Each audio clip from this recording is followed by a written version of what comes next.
viemos procurar.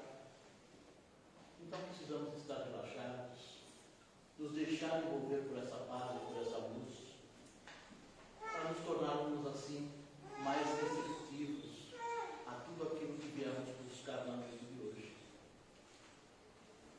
E envolvidos por toda essa luz, essa paz, vamos elevando nossos pensamentos, nossos corações, e orando a prece que o Mestre nos ensinou. Pai nosso que estais nos céus, santificado seja o teu nome, venha a nós o teu reino, seja feita a tua vontade, aqui na terra como nos céus.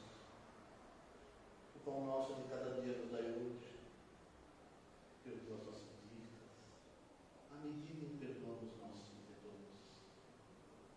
E não nos deixeis cair em tentações, mas livra-nos de todos os males. Agora, Senhor, graças a Deus, graças a Jesus.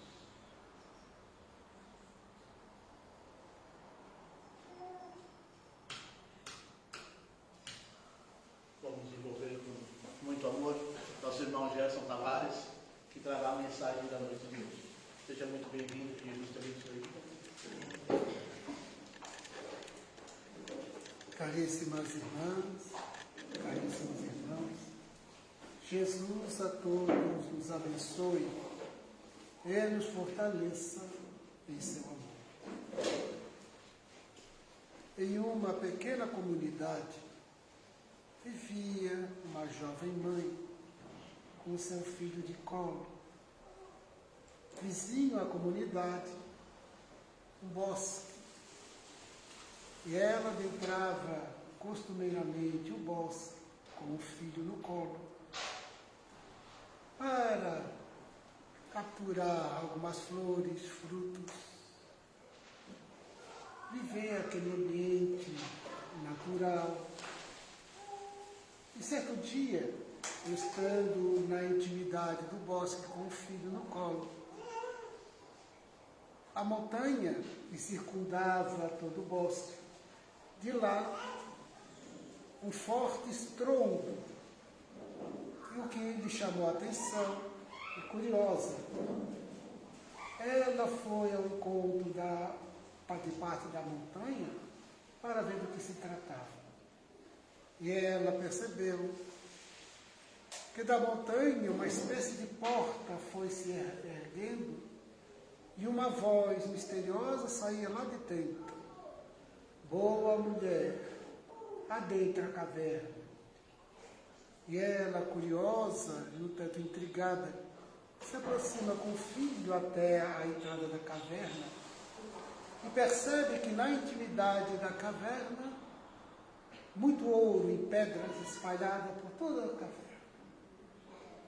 E aquela voz misteriosa disse: enquanto a caverna estiver aberta, você pode pegar todo o ouro que puder. Ela, entusiasmada e fascinada com aquela possibilidade, começa a pegar uma e outra pedra. Mas como o filho estava no colo, para facilitar e aproveitar o tempo, ela coloca o filho sentado no chão, ergue o avental para fazer de recipiente e foi colocando o que podia. Um novo estrondo e a porta foi se fechando lentamente. Ela monitorando a porta e recolhendo com mais rapidez o que podia. E chegou a certa altura que ela precisava deixar a caverna. Junta, se abraça o avental com as pedras ali, e se inscreve, se agacha e consegue sair da caverna. E a porta se fecha. E a voz misteriosa: mulher má, deixaste o teu verdadeiro tesouro dentro da caverna, o filho. Ela esquecera dentro da caverna. Desesperada, implora que a caverna se abrisse. A voz não se manifestou mais e a porta não mais se abriu. Todos os dias, ela ia desesperada até aquela altura da montanha para ver se aquela caverna se abria. E nunca mais se abriu. A reencarnação é como a nossa entrada na caverna do corpo, do mundo corporal. E nesta oportunidade em que estamos no interior da caverna da reencarnação, até que a porta se feche, que é a desencarnação, nós temos o tempo, que não sabemos quanto. Temos o tempo que, por mais longo que seja, é sempre breve. E durante este tempo, nos é oportunizado a colher os tesouros que pudermos, para quando a porta da caverna, quando a desencarnação nos convocar para o retorno ao mundo dos espíritos, com os tesouros conquistados, esse tempo deve ser bem aproveitado. Como não sabemos em que momento a porta começará a se fechar, e começa a se fechar desde o nascimento do corpo, a partir do parto, e que o corpo recém-nascido ganhe a luz da vida, da existência corporal, desde então a porta começa a se fechar, que não sabemos se será um tanto rápido, um pouco menos rápido, mas será sempre breve, porque uma existência, por mais longa que seja na intimidade da caverna da reencarnação, é sempre breve. Todos nós já falamos repetidamente, o tempo passa. O avô de um amigo, aos 92 anos, no hospital, sentindo o corpo já fragilizado, os médicos desenganando ele consciente, ele dizia, não é justo que eu parta tão cedo, aos 92. Uma senhora amiga de uma família longeva, em que os irmãos mais velhos desencarnaram todos 96, 98 anos, e teve um irmão que desencarnou aos 86 anos, uma família espírita, e ela disse, quando o irmão havia desencarnado há uns 2 meses, cheguei à casa espírita, ela disse, fulano desencarnou. Eu sempre disse que aquele menino ia muito longe, aos 86 anos. Então, por mais longo que seja, será sempre muito breve. Esse interior da caverna. Platão, filósofo grego ateniense, ele narra o famoso mito da caverna, que deve ser analisado de profundidade psicológica. Se tivéssemos mais tempo, nós faríamos aqui uma análise que é bem detalhada, é bem minuciosa, mas ele fala do mito da caverna, e que recebe várias interpretações psicológicas, e na nossa perspectiva espírita, quando eu estudei o mito da caverna, eu vi exatamente o processo da reencarnação, o tempo na caverna e a saída da caverna, que é a desencarnação. Platão, assim como Sócrates, e Platão fora discípulo de Sócrates, eram reencarnacionistas, falavam da imortalidade e da reencarnação. Platão dizia, viver é recordar. Ou seja, a existência corporal, em muitos aspectos, é recordação de um passado, pelas nossas tendências e inclinações, enquanto somos convocados pelo futuro para a evolução.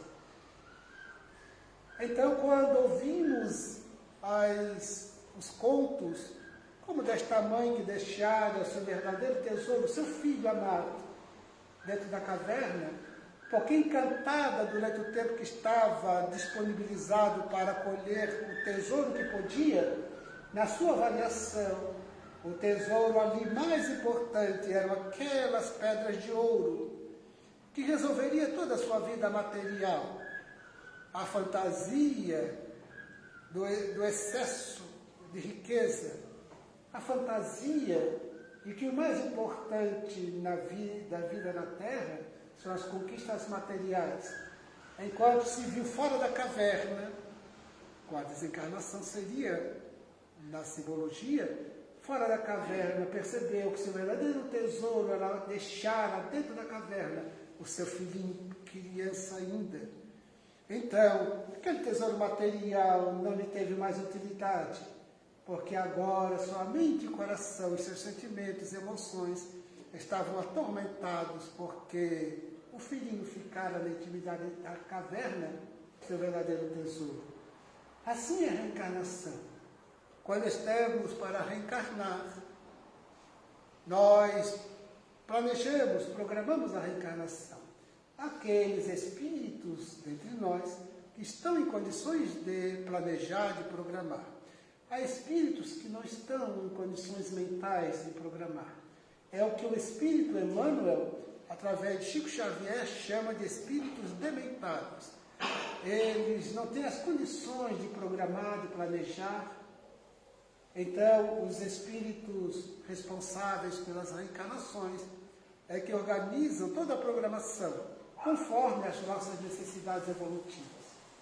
Quando nós temos as condições de participarmos ativamente da programação, e muitos de nós o temos, nós passamos, junto da ajuda dos mentores espirituais, nos submetemos a uma avaliação do nosso nível evolutivo, das últimas reencarnações e do que precisamos para progredir. Exatamente porque o objetivo essencial da existência na Terra, o objetivo essencial da reencarnação é o progresso intelecto-moral. Destaca o Espírito Joana de Ângeles. É para isso que reencarnamos. E sucessivamente. Por que sucessivamente? Uma existência única na Terra não nos oferece um tempo hábil para as conquistas plenas do Espírito. Os Espíritos dizem, no livro dos Espíritos, através de Allan Kardec, os Espíritos registraram que o Espírito, na sua senda evolutiva, precisa saber de tudo. No âmbito intelectual, precisa saber de tudo. Está destinado a saber de tudo. Ou seja, é a inteligência, quando falamos de inteligência nessa perspectiva, significa não somente as capacidades cognitivas, intelectuais que se alargam, mas também o repertório de conhecimentos. E no âmbito do repertório dos conhecimentos, o espírito precisa saber de tudo. Ora, um aluno, quando vai um dia na escola, não aprende tudo o que precisa do ano letivo. Então, ele precisa ir dia a dia para, ao longo de todo o ano, aprender. Um ano só não é suficiente para que o aluno saiba o que precisa. Então, ele vai 1 ano, 2 anos, 3 anos. E para aquele que se interessa, nunca para de estudar. Porque sempre há algo o que aprender ou que saber. Mas para termos um conhecimento mínimo, para termos o manuseio, a autonomia de ler e de escrever de forma simples, precisamos ter o ensino-aprendizagem. Então são anos para que isso se dê. Ora, como que uma única encarnação será suficiente, uma única existência na Terra será suficiente para que o Espírito saiba de tudo? Ou seja, o Espírito, quando falamos na perspectiva espírita, o Espírito perfeito, o Espírito evoluído, esse Espírito ele tem o domínio de todos os saberes. O nosso guia e modelo é Jesus. Por exemplo, Jesus tinha a plenitude de todos os saberes que hoje a ciência ainda engatinha. É tanto que antes de Jesus vir à Terra em caráter missionário, ele já era perfeito. Porque toda a sua evolução ao longo das várias reencarnações não foi na Terra. Aconteceram em outras estações planetárias no universo infinito. Tanto que, quando a Terra se tornou Terra, planeta, um orbe habitável, Foi Jesus que trabalhou com os engenheiros e arquitetos siderais na confecção do planeta. Jesus trabalhou direto na construção deste planeta, deste orbe. Então, antes de o mundo ser mundo, ele já era pleno, porque já havia conquistado a sua evolução em outras estações planetárias. E desde então, torna-se o que o Espírito Emmanuel diz que Jesus é em relação à Terra, o governador do planeta. Ele rege a evolução do planeta desde o início, desde as primeiras formas de vida, a primeira bactéria, depois a forma hominal, desde os primórdios, Jesus regendo com os seus assessores siderais os destinos da Terra. Então, chega um dia que ele se decide por encarnar na Terra para nos servir de guia e modelo, nosso Rei Solar. Então, ele domina todas as ciências, todos os saberes. O que espantava em muitos aspectos os discípulos, quando em certo dia, por exemplo, ele se encontrando nas águas, na embarcação, depois de um dia de atividade, os discípulos entram em 2 barcos, os discípulos no barco, Jesus no outro, com outros discípulos, e ele então se recosta na embarcação para adormecer. E os barcos seguem, singrando as águas. De repente, uma tempestade, uma borrasca feroz, ondas e ventos intensos assustaram os discípulos. E um deles pediu para João, que estava na mesma embarcação que Jesus, os barcos singravam as águas próximas. Acorda ele para ver se nos ajuda, porque corremos risco. Já havia sido alertado, não peguem as águas com embarcações nesta época do ano. Era uma época que já se sabia de muitas borrascas nas águas, de tempestades. Era bem o tipo da época, daquele período. E Jesus disse, não temai o que vem de Deus. E eles seguiram. Então a tempestade se abatia intensamente. E eles pedem para o João, acorda ele. Daí João chama, Senhor, desperta, senão pereceremos. Ele observa as circunstâncias. Então, mantém-se de pé na embarcação, com todos aqueles movimentos, abre os braços, e diz o Espírito Joana de Ângeles que ele pronuncia assim, silenciai, emudecei, aquietai. Esses registros estão no Evangelho, no Novo Testamento, só que os Espíritos, Amélia Rodrigues, Joana de Ângeles, trazem com detalhes, riqueza de detalhes de todo o acontecido. Silenciai, emudecei, aquietai. E a tempestade se aplana e as águas ficam tranquilas. E então os discípulos conversam um com o outro. Quem é ele que até o tempo, até a tempestade se obedece? Ele tinha esse domínio pleno de toda a ciência, do comando dos fenômenos naturais. Nós somos seres crísticos para se alcançar essa plenitude intelecto-moral, porque não é só moral, é intelectual também, somente através das sucessivas reencarnações, como o aluno vai dia a dia, ano a ano, para o ensino-aprendizagem.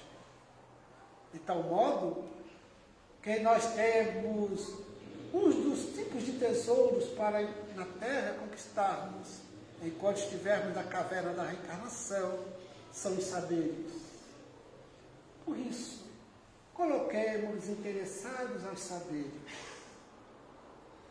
Nós temos a oportunidade, neste século XXI, de perspectivas cada vez mais interessantes, de uma facilidade de acesso aos saberes impressionantes, sem precedentes. Porque nós temos uma fartura de livros disponibilizados nas livrarias. que não são muitas. Na nossa cidade, por exemplo, não são muitas. Porque o brasileiro não lê muito, não estuda muito. E então, nós temos disponibilizados, visitar as livrarias, ir ao encontro, pesquisar. Tem tantos livros ótimos, de excelente conteúdo. Tem aqueles livros que atendem a interesses menos exigentes, óbvio, mas há livros e livros de grande conteúdo e de facilidade de acesso. Hoje temos os livros usados pela internet, você consegue comprar livros do mundo inteiro. A estante virtual, que são livros usados, a estante virtual, os livros usados são sempre muito bem conservados e que encontramos livros formidáveis, com preços excelentes. E ali na estante virtual, você escolhe, seleciona e então contrata e chega no endereço de casa. Tantos saberes. A literatura espírita é uma das mais expressivas da nossa sociedade.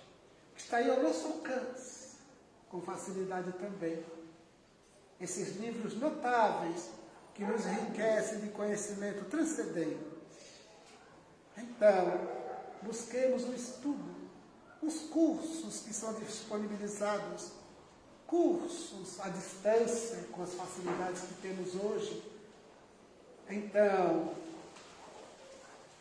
tenhamos interesse pelo conhecimento, tenhamos interesse pelos saberes, porque na medida em que enriquecemos nossa capacidade intelectual e o conjunto de conhecimentos, facilita e aprimora nossa capacidade de entender, de compreender, de refletir, de analisar. Não ficamos obtusos, ampliamos. Então, que psicologia se chama o olhar ampliado. Olhar ampliado, mais profundo, é na perspectiva espírita, este olhar transcendente, que transcende essa coisa imediatista, que transcende até a própria vida do corpo. Porque os conhecimentos espíritas nos lançam, como diz Allan Kardec, na introdução ao Livro dos Espíritos, Allan Kardec diz que o Espiritismo abre as portas para um mundo completamente novo. Absolutamente novo para aqueles que estão ainda usando a viseira, que só enxergam o que está na frente e que está bem ao alcance. O Espiritismo alarga essa visão e transcende para termos este olhar outro. Então a reencarnação tem esses tesouros dos saberes, do conhecimento. Na televisão, com as TVs por assinatura, tem muitas programações que é possível jogar até no lixo, mas há outros tantos de bom nível, entrevistas importantes, documentários excelentes. Tenhamos interesse pelos saberes, porque é uma das joias, um dos tesouros para as conquistas do espírito, que nunca desaparecerá da intimidade do ser. É uma das asas. Os espíritos dizem que o espírito, na sua evolução, é como uma ave que precisa de duas asas para voejar. Uma única asa não é possível voar. Precisa das duas harmonicamente. Uma das asas do espírito é a inteligência, mas com o conhecimento. Os saberes que estão ao alcance. Uma das asas. Não é por outra razão que o espiritismo é um conjunto de saberes. Não é uma religião tradicional o espiritismo. O espiritismo não tem dogmas, não tem hierarquia sacerdotal. O espiritismo não tem rituais algum. Nenhum ritual. Nós temos hábitos salutares de uma prece antes da atividade, uma prece após a atividade. Porque a prece tem que ser o hábito saudável nosso de todo dia. Assim como todo dia alimentamos o corpo para as suas necessidades, alimentamos a alma com os conhecimentos, alimentamos a alma com as reflexões, trabalhamos a alma com as emoções e os sentimentos. Então, assim como sustentamos todo dia o corpo com alimento, a alma também precisa do alimento da oração. Então temos o hábito salutar da oração, mas nenhum ritual. Não tem uma imagem, nada de conteúdo religioso, nada. Ali tem umas folhagens para enfeitar, dar um certo encantamento. Os assentos para um conforto mínimo. Tudo que se tem aqui tem alguma função, mas nenhum de conteúdo religioso. Nenhum de conteúdo religioso. Porque nós não viemos atrás de ninguém, porque não existe nenhuma alma, nenhuma pessoa, homem ou mulher, aqui na casa, que é buscado por ser alguém destacado, ou por uma autoridade religiosa. Não. Somos aqueles, os mais experientes, aqueles que se dedicam de alguma forma no ministério, na tarefa de coordenar o grupo de estudos, de produzir uma fala, mas não tem ritual nenhum, traje nenhum específico, colorido nenhum. Uma vez fiz palestra numa casa espírita e após a palestra eu estava com uma camisa azul marinho. E após a palestra, uma das senhoras que se apresentou como médium da casa, o que ela se equivocou bastante. Quando ela disse assim, eu sou médium da casa. Quando ela se apresentou como médium, eu pensei, ela está se apresentando com um título. E mediunidade não é um título, é uma faculdade. É um título. Porque quando nós temos algum título, por exemplo, se nós tivéssemos a designação de pastor, eu sou pastor fulano. Não, sou o Gerson, um palestrante, neste momento. Mas não tem esse título, não é um título. Uma vez fiz uma apresentação numa faculdade, na faculdade Sezuski, que me convidaram para falar em nome do Espiritismo. Era um professor que sabia que eu era espírita, e era um dia para falar sobre a paz. Então tinha um pastor de uma denominação evangélica, um padre católico, um homem da perspectiva budista, tinha mais um de outra denominação, e eu como espírita. Mas cada um tinha uma denominação. Tinha um monge, tinha um pastor, tinha um padre. E quando chegou até mim, as pessoas, no momento de cada um fez um tempo de exposição, chegou um momento que era de perguntas. Então eu dirigia, pastor, padre, monge. E quando chegou para mim, o senhor o que é mesmo? Gerson. Se você não sabe o meu nome, não se recorda, amigo. Porque nós não temos denominação, um título de religioso. Isso é ótimo. Isso é excelente. Não temos uma denominação sacerdotal que nos dê uma autoridade. Não temos. Isso é ótimo. Uma designação de palestrante, de orador, porque essa é a atividade, esta é a função, e não o título. Olha a diferença. Olha a diferença. Então, o Espiritismo não tem isso. Uma autoridade religiosa. A autoridade que se tem é a moral, pela vivência. Até hoje falamos de Chico Xavier. É porque ele é uma autoridade do Espiritismo? Em que sentido? Autoridade moral, pela vida que teve. Assim como a irmã Dulce é uma autoridade moral. Não porque ela é freira, católica, mas pela vida moral de amor ao próximo a que ela se dedicou. Então ela tem uma autoridade moral. Moral. A irmã Dulce aqui no Brasil, uma autoridade moral. Mas não é por causa do título dela de freira. Então, é ótimo. Tem uma imagem, um colorido. Uma vez eu estava numa fila para alguma coisa e passou um amigo, professor Alcides Abreu. Alcides Abreu, ele era da Universidade Federal de Santa Catarina, e era espírita, era palestrante também. Homem muito culto. Ele só usava branco. Ele só usava roupa branca. Por que eu não sei, mas só usava roupa branca. Nunca perguntei para ele mas só usava roupa branca. E um dia eu estava na fila e passou o professor lá, ele era muito conhecido na faculdade, no ambiente cultural, intelectual. E olharam para ele, alguém disse, professor, Cides Abreu. Conversaram alguém na fila. Você vê que ela só usa branco, um comentou com o outro. Ele só usa branco. Sabe por que ele só usa branco? Porque ele é espírita. Daí eu toquei no ombro da pessoa e disse, olha, ele só usa roupa branca, não é porque ele é espírita. Eu sou espírita e não estou com roupa branca. Ele é espírita, usa roupa branca, nem sei porquê, mas é uma questão dele, pessoal, mas não por ser um espírita. O espiritismo não tem cor. Uma vez me pararam e perguntaram na faculdade, você é espírita, né? Sou. Você é espírita de mesa branca? Eu disse, olha, depende. Tem lugares que eu vou, a mesa é marrom, outras é branquinha, outros são azuis, outros nem cor tem, é cor de madeira, conforme as possibilidades. Porque o espiritismo não tem cor, eu explico para a pessoa, não existe isso. Espiritismo mesa branca, espiritismo não tem isso. Eu estava em Blumenau, e chegou um momento que eu precisava chegar na casa espírita para uma palestra, e era uma bifurcação, eu não me recordava se eu entrava para a esquerda ou para a direita. Daí passava um homem e eu perguntei, por gentileza, aqui perto tem um centro espírita.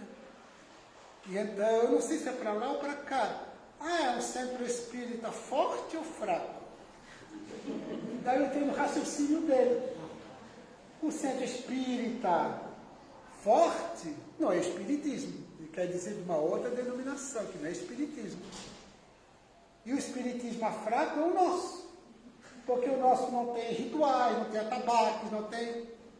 E então eu disse, o espiritismo fraco. Então é por aqui, muito obrigado. E cheguei, era a casa. Porque para o senso comum, ainda ignorante sobre os temas, nós somos do espiritismo fraco. Uma vez me perguntaram, tu é espiritismo da linha branca ou linha azul? Olha, você que escolhe a cor. O espiritismo não tem cores. Ou seja, o espiritismo não tem nada que nos define. Nada que nos define. Nem cor, nem objeto, uma imagem, um canto, um tipo de prece. Nada que nos define. Senão, o comportamento, a postura, este é o grande convite do espiritismo, e que posiciona moralmente Jesus. Então, o objetivo da existência na Terra, além da asa do conhecimento e da inteligência que deve se desenvolver pelo nosso empenho, tem a outra asa para voejar harmonicamente, é a asa da moralidade. Desenvolvimento moral, que pede nosso esforço ainda mais exigente. Os espíritos dizem, o progresso intelectual ele é mais rápido e mais fácil. Ele é mais rápido e mais fácil. Pelas próprias razões de ser mais fácil mesmo. E até nós somos muito estimulados na Terra a desenvolver o conhecimento, a inteligência, porque para o indivíduo até melhorar de vida material e tudo mais, é mais estímulo para isso. E o progresso moral, ele é mais exigente, pede um esforço maior da pessoa, porque é trabalhar o mundo íntimo. Os conhecimentos vêm de fora e você conquista para dentro. Os valores morais é de dentro para fora. Então pede muito mais esforço. Muito mais. É quando nós somos chamados para os sentimentos e as emoções. Olha a dificuldade que se tem para muitos de perdoar ainda. Olha o quantos de nós que nos magoamos com facilidade. Nos desentendemos com rapidez. Olhemos um mundo de tanta violência ainda, tanta violência, de todo tipo, a toda hora. Porque hoje as informações são muito rápidas e muito presentes, e quase não todos nós estamos sendo filmados onde estivermos. Há episódios absolutamente dramáticos, que impactam, que assustam, que amedrontam, de uma sociedade ainda atormentada, que busca tanto o tesouro da caverna, que se esquece do verdadeiro tesouro no conto o filhinho, mas nosso verdadeiro tesouro na simbologia são as conquistas dos saberes da moralidade e todo o bem a ser desenvolvido, que pede mais esforço nosso, mais esforço, de trabalharmos no mundo íntimo, disciplinarmos-nos aos poucos, para tornarmos mais serenos, mais tranquilos e mais amorosos, com maior disponibilidade, maior vontade de atuarmos na fraternidade, na solidariedade, na caridade, que é o amor em ação. Fraternidade, na etimologia do termo, frater, significa eu sou irmão, eu sou teu irmão, tu és meu irmão. Frater, fraternidade, relação de irmãos. Da relação de irmãos, naturalmente, o que acontece? A solidariedade. A solidariedade é um ajudar o outro, cooperar com o outro. Solidariedade.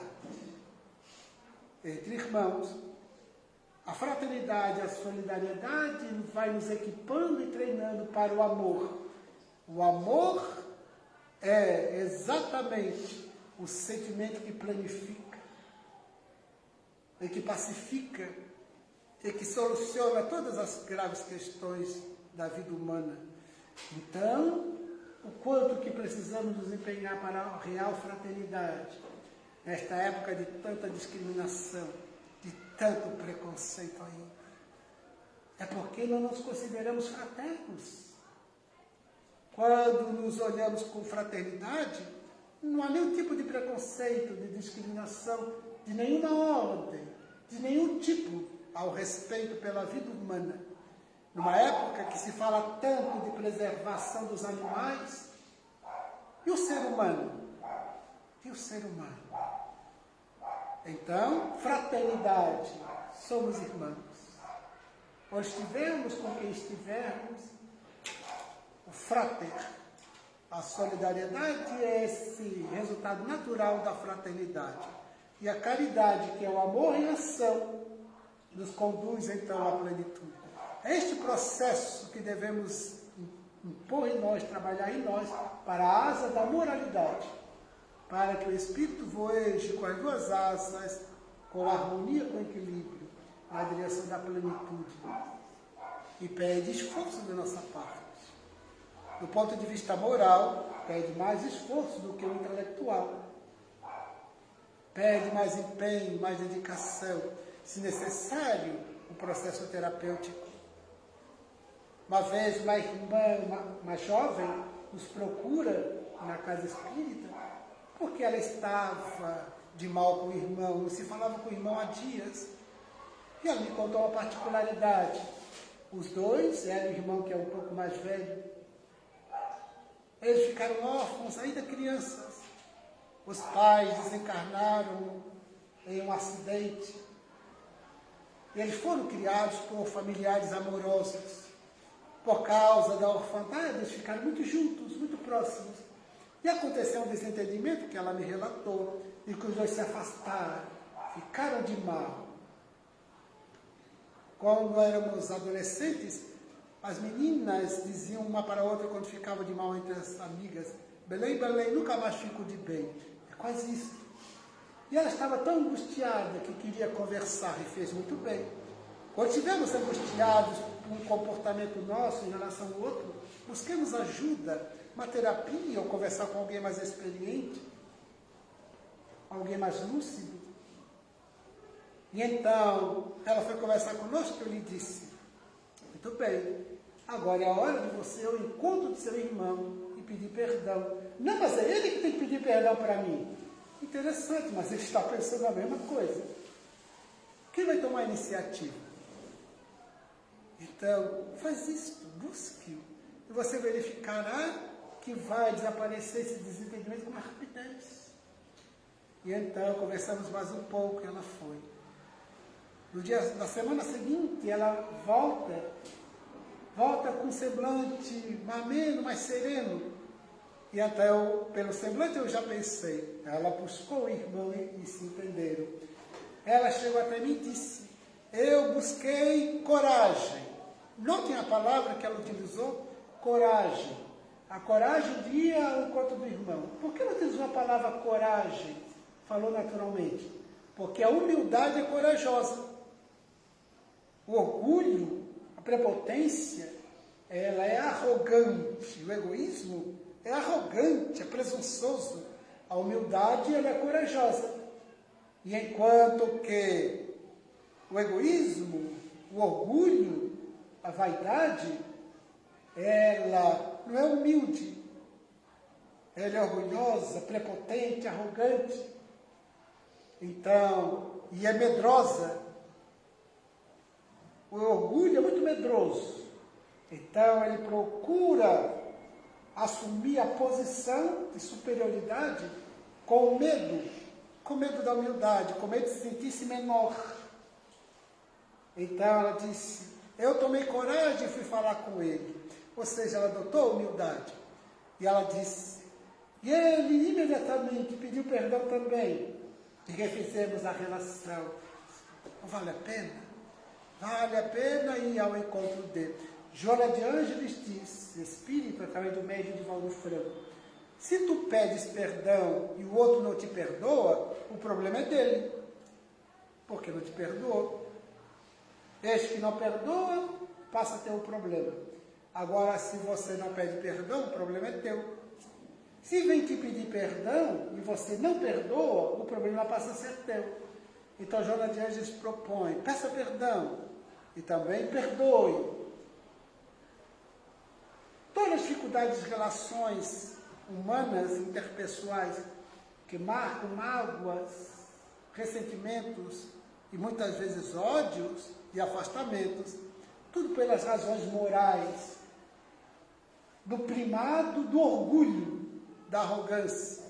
É o que Joana de Ângeles chama de ego ditador, ou seja, o ego que se impõe, é uma ditadura do ego de Joana de Ângeles. Quando o ego tem que sair da ditadura e assumir essa postura suave, leve, receptiva e aberta. Então, há muito que crescemos moralmente, espiritualmente, e pede empenho da nossa parte. Porque quando desencarnarmos e a porta da caverna está se fechando, para uns um pouco mais rápido e outros menos rápido, mas sempre rápido, quando saímos do corpo e retornarmos ao mundo espiritual, para fora desta caverna, é quando muitas vezes verificaremos o meu verdadeiro tesouro deixei de trazer da terra. Aqueles tesouros que eu busquei na terra, nenhum os trouxe comigo. Nenhum deles tem importância aqui. Ficaram todos. E meus verdadeiros tesouros ficaram. Ou seja, as conquistas dos conhecimentos e as habilidades emocionais, sentimentais, psicológicas, morais, eu desperdicei. E todo o tesouro material, todas as conquistas do orgulho e da vaidade, não me servem de nada agora. Pelo contrário, me são prejudiciais. Então, enquanto estivermos aqui na caverna da reencarnação, aproveitemos para estarmos atentos aos verdadeiros tesouros e não percamos a oportunidade de, com essa lucidez, retirar os tesouros, para quando chegar o nosso momento de retornar ao mundo dos espíritos, sairmos enriquecidos. Então, agradeçamos a Deus pela vida, pela oportunidade da atual reencarnação, e que nos conceda as inspirações para que tenhamos a lucidez, a habilidade mental e emocional de avaliar e fazer as boas escolhas. E manifestemos a Deus a nossa gratidão por estarmos aqui. A Jesus a nossa gratidão, porque um dia desceu das estrelas, mergulhou nas sombras densas da terra, para ser o nosso guia e modelo, o nosso rei solar. Nossa gratidão a Allan Kardec, que nos deixou o legado da codificação espírita, que ilumina a nossa inteligência e pacifica o coração. Nossa gratidão por esta casa que nos recebe com amizade. A cada uma das senhoras, senhores, nossa gratidão. pela presença educada, atenção paciente, enquanto formulamos os nossos votos de muito obrigado, muito progresso, nossos votos de muita paz.